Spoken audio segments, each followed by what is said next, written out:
fruits, nuts, and seeds. Chapatti, thank you for teaching us to be healthy. The energy that I feel with these meals. Chapatti, that was really yummy. Like a kid with new toys. Health is my greatest joy. Come and see, come and be with our host Chapatti.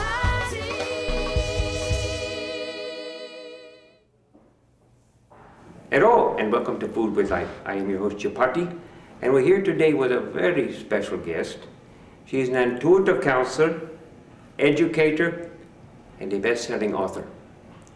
And we're very happy to welcome Colette Baron-Reid. Thank you, Chapatti. Nice to meet you. My honor to have you here. Thank you. We have so many things. You have done so much. I was reading your bio, and I almost do not know where to start. But I have to start one place. Absolutely. So, naturally, we talk about food in our show and how food is healing and medicinal and all this. And you're a psychic in ability, and your intuitive skills are very advanced. So let me ask you to begin. In what way can you bring together the idea of being psychic, intuitive, and diet?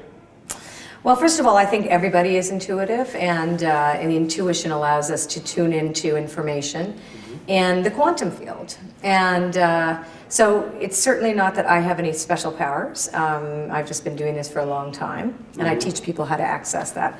And but the issue of food and intuition has become of an interest to me because many people who are highly intuitive have lost the ability to set a boundary around their energy. So they're very porous.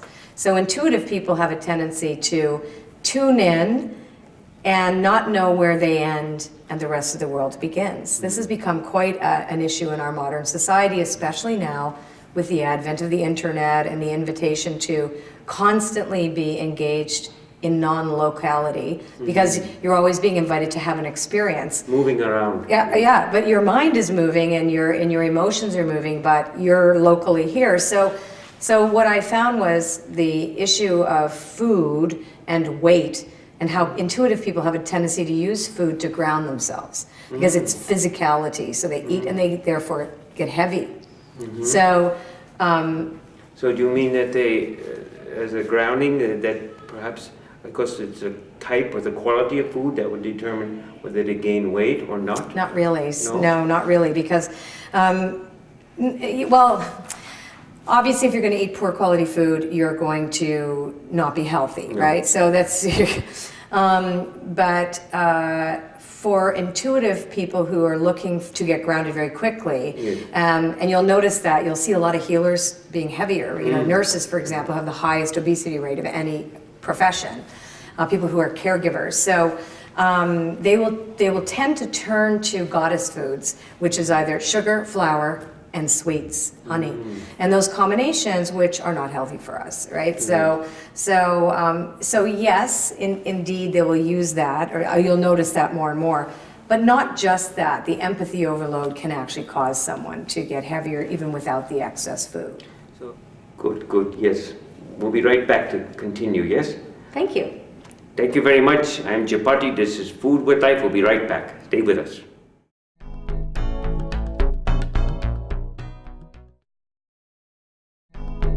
Hello and welcome back to Food with Life. I am your host Chapatti. So also you mentioned people that they have more of a slow lifestyle. They're not active. And from my experience, from talking to people, it's that activity, whatever it could be, that burns the calories, that helps some people keep the weight down. Maybe that's all dependent on the body type. I don't know. What would you say? No, I don't think that's. I mean, I definitely believe we know calories in, calories out is an issue, right? But like I was 85 pounds heavier, and I gained that weight in 3 months, and I didn't eat enough food. I was very active, so I didn't have that. I didn't have the experience that had anything to do with that. It had everything to do with stress. So the fact that the body will respond to stress and the physiology, the way you think about things when you're highly, say for example, when you're highly intuitive, you're tuned into everything that's not about you, you don't know where you end and others begin, your emotions are haywire, the neuropeptides talk to the receptor cells say, oh, that person is stressed and anxious, and then the whole cortisol will go through the system. So there's other reasons besides, you can exercise till the cows come home. Yes. And if you have so much stress, you're gonna retain your weight. But I'd like to go back to the food conversation because, what we found was a greater plant-based diet, organic plant-based diet is much, much better and much healthier for a highly sensitive person than, and without any additives, etc. So in my program, the 8-week program that I have, we talk about no sugar, no flour, also no chemicals. So it's chemical free, but also cruelty free. Some people have to eat animal products. I was a vegan for 5 years, and it wasn't healthy for me to stay that way. So I started eating animal products again. So we really believe, and I say we because I'm talking about my coaching school and all my coaches that I've trained and what we've learned, and the orthomolecular nutritionist that's on board with me at the Master Intuitive Coach Institute. Yes. And we have found that if we eat animal products that come from factory farms, for example, when the animals are anxious, when they are killed, exactly, we're eating the stress, we're eating fear. So we're very, very cautious about the quality of animal products as well. Right.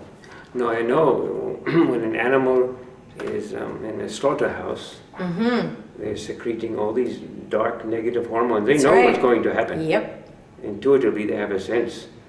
And so all that then is secreted, and boom, the animal's slaughtered, and all of it's in this muscle and the tissue and all this. And you can even see it, too. I mean, there's, as I said, it was a very difficult choice for me to start eating animal products again because of my belief system, of do no harm. I don't, but I had to, and I felt healthier. But we eat, for example, this chicken they go to sleep. They put them to sleep with CO2.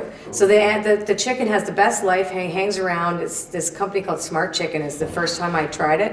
It was amazing. They have these great lives, and then they go on and they put them to sleep so they don't ever feel fear, and you taste the difference in the meat. You totally taste the difference. It's incredible. Yeah, it's a better quality, yeah? It's very good quality, and of course it's more expensive, so of course we don't need to eat as much animal protein as Western society suggests.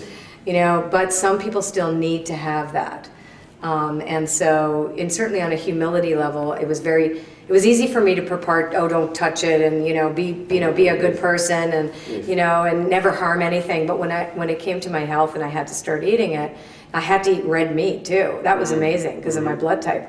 Well, it was an incredible experience to recognize that it is my responsibility to also seek out local farmed produce, but also humanely raised and humanely slaughtered animal products. What's it called? Grain-free?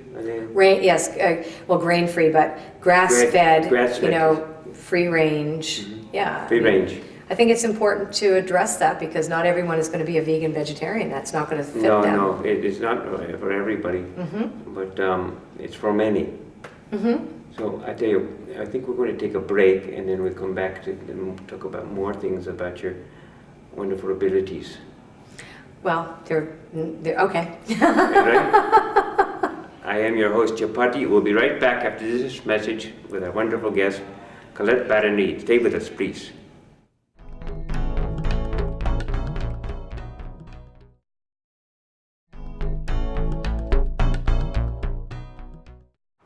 Hello and welcome back to Food with Life. I am your host, Chapatti, with our wonderful guest, Colette Baron-Reid, a wonderful intuitive counselor, author, and educator. So we were beginning to make a touch on weight. Very big issue today, very big. People who want to lose weight have to do all these regimens, and sometimes they may lose weight, sometimes maybe not. They may gain weight. And people who are thin sometimes want to have more weight too. Yep. and have difficulty. So share your insight and wisdom here. Well, again, because of my own story, you know, I was much, much heavier, and I had gained a very, very large... You said you were about 80 pounds? 80 pounds heavier, yeah. But not for very long. I gained, when my mother died, I gained 85 pounds in less than 3 months. Took me about 1.5 years to lose it, but only when I stopped dieting and started mindfulness meditation. And I developed a series of habits that were not diet related, other than the fact that I ate 3 meals and 2 snacks. That was it. But it was much more about mind, body, spirit attention, you know, how I attended to my thoughts and what I surrounded myself with, and reducing the level of stress in my life. And your feelings, yes? It's all about the feelings. Yeah. And so I was successful for many years. My weight didn't fluctuate much. I worked out, then I started being on tour with Hay House. And I did a 110 city tour, and I was in front of thousands of people. And even though I was eating clean, I was a vegetarian and vegan, and was watching my carbs. So it wasn't about that. I went to the gym every day. Yeah. I put on 25 pounds. So I was like, there's something beyond. What was the reason? Well, then I decided to go look into it and put together this book that I have out now, which is #1 in weight loss, called Weight Loss for People Who Feel Too Much. And I realized it had to do with empathy overload. The fact that, you know, I was there helping all these people, and all these people wanted something from me, and I was working as an intuitive. So I was doing readings in front of these thousands of people, and it was through that experience that I wasn't grounded, I didn't clear myself, and I didn't know where I ended and they began, and eventually I got exhausted, and the weight started protecting me. It came on as a sense of protection. So it was a really interesting, I went, did a lot of research on it and found some real hard science to back up the fact that when you're under a lot of stress and when you're taking on too much of other people's information, because we're like sponges, you can actually have a situation in your body, because it's physiology at that point, where it's cortisol, etc. It's the stress hormone. So when you say taking on their information, is it their stress, their perhaps anger, or just their sharing knowledge with you? All of it. All of it. I think all of it, yeah, just all of it. I mean, in this case, when you have a lot of people like these events where people come because they want to be healed, so you have a lot of broken people too that want something from you. Please tell me what to do next. Please tell me who I am. So a lot of that too is this projection from an audience, right? Right. But I think just the fact that you're tuned in, you're there energetically to tune into other people, because that's how I work.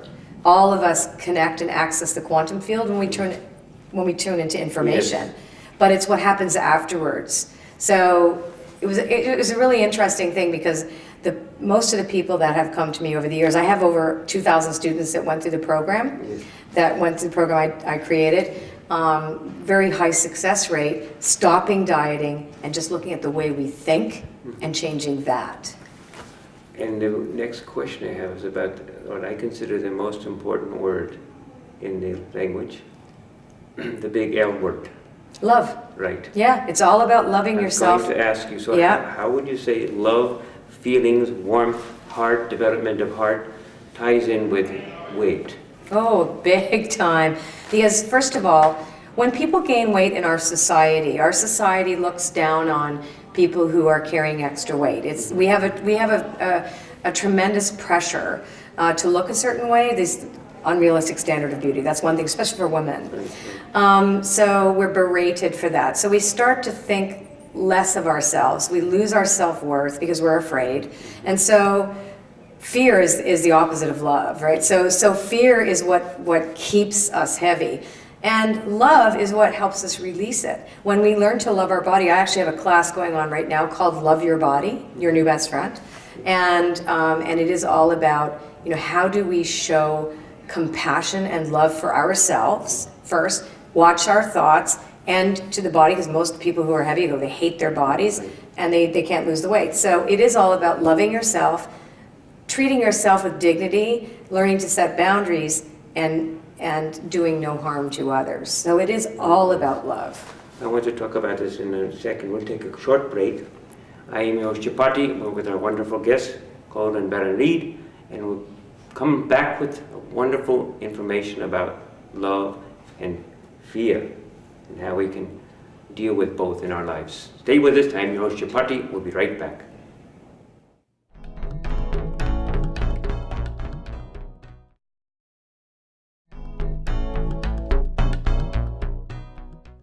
Hello and welcome back to Food with Life. I am your host, Chapatti. We're with our wonderful guest, Colette Baron-Reid, wonderful intuitive counselor, author, educator. And I have a good question for you. We were talking a bit about love, important word, and fear, not such a wanted word. Do you have any techniques or the idea for culturing love and helping our psyche and our physiology say goodbye to fear? Yes, but I before we get to the part where love is, because when people are in fear, they can't love. It's impossible. So box it. They box it. It becomes very polarized, right? Yes. So, and I have a process called the Envision process, and we teach people how to get very neutral and observant. So we actually go, before we get into the space of compassion, we have to get neutral first. So we distance from fear. So we have and if anybody's interested in learning about it, they can go to my website, micicoach.com, and I train coaches in this process. It's called Envision. And so it works in like a form of Jungian active imagination, where we show the experience that the person's going through as a landscape, that they then take themselves separate and look at it. And so they are no longer experiencing the feelings, they are now an observer of those feelings. It's a different perspective, exactly. So we shift perspective, and then we can go into radical forgiveness, because forgiveness is the bridge to love. Ultimate answer. Exactly. Yes. Many Eastern techniques call about this as a witnessing. Correct. It is a witnessing technique. Same idea, it's a different term. So I think that's important, is how we can, if we have someone in our life who is invoking fear in us, or is even possibly causing anger in us. Yes. And we're eventing fear towards them. What is the way to shift? Is there some way, particular technique to shift into the heart So that you would recognize? okay, so prayer, so prayer is a technique that I would say, Meditation, do you ever? meditation and prayer is definitely it, but in the spot, see, I'm more interested in doing it fast. Okay. Getting in there quickly. So, and recognizing that you are accountable for every feeling that you have. So someone else cannot force you to feel anything. So it's recognizing that when you are afraid, a part of you needs love first. Yes, so when yes. you are afraid, so my technique is to imagine that the fearful part of you is actually very small and is a challenger. And that if you can see it, if you just imagine that second, who am I listening to? The voice of my fear. What does that look like? And then we can say, I am not my fear, but my fear is outside of me. Right. But that fear wants me to love it. Because when we are angry, we are coming from a place in us that is wounded. We only get angry when we are triggered, right? Yes. We are only get angry when something in us wakes up and Yes. says, I am not whole, and you have just proven that I am not whole. Right. Or I will lose everything because therefore do you see? So it really goes back to the self, saying, I must love that part of me that fears. I must love the part of me that hates. I must love the shadow. I must find that and do it quickly. And then you can say, do I still feel that way towards that person? Yes. So I have the question, maybe it's too intricate, but do you feel that the anger, if you have anger, let's say, or fear, it could possibly come from a different incarnation?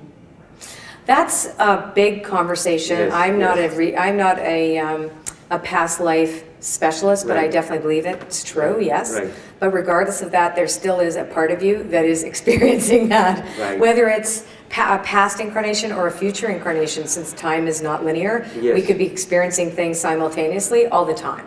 But I like to translate that into very mainstream language so that the average person can go, okay, this is too much. I don't, is this the old warrior in me that's pissed off because you were the person that got mad at me before? I don't care. Right. I don't Too much care. analysis. I don't care. Right. It's like, what do we do now? Right, What do we right. do right now? And what am I being invited? Because fear shuts off the thinking mind.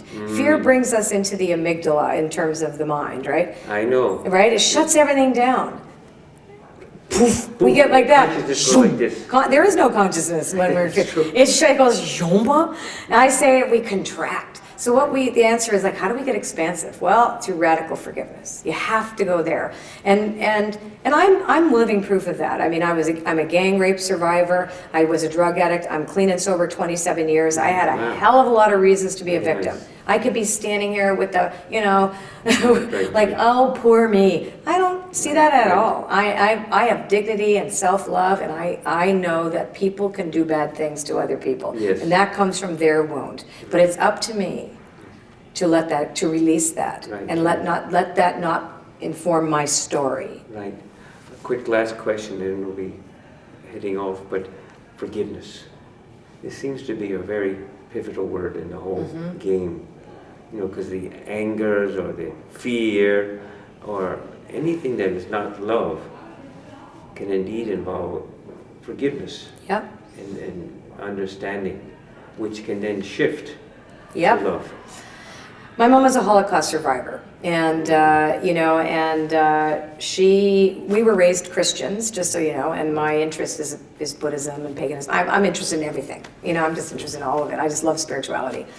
But she came from a family where we learned that the people who were in the camps, they survived the camps through compassion and forgiveness, right? So. But you have to first accept.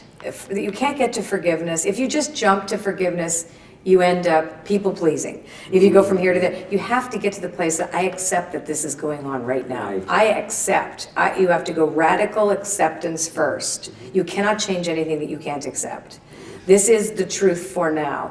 I could have a different perspective on that truth. What in me is responsible for this, if anything, and nothing to do with blaming? And then can we just look at someone realizing that they are wounded and broken and their behavior has in somehow hurt me? And it takes time, because we get attached to our anger and our rage and our shame and all of those feelings that we have about others. Yeah, it's a big saying, in spiritual circles, time is the greatest healer. But I want to thank you so much for being here, Thank you. and we hope to have you back on the show at some point. Maybe we can do some food recipes. That'd be fun. And making some delicious Chapatis. things. We're going to make chapati. With chapati. It's a long story. It's a very long story. But we can shift into food and love, Perfect. Be wonderful. Thank you again. My pleasure. I am your host, Chapatti. We want to thank our wonderful guest, Colette Baron-Reid, for being honored, and we're honored to have her here. I am your host, Chapatti. This is Food with Life. We'll see you very soon. Stay and watch more shows. Be well, be happy, and enjoy. Bye-bye.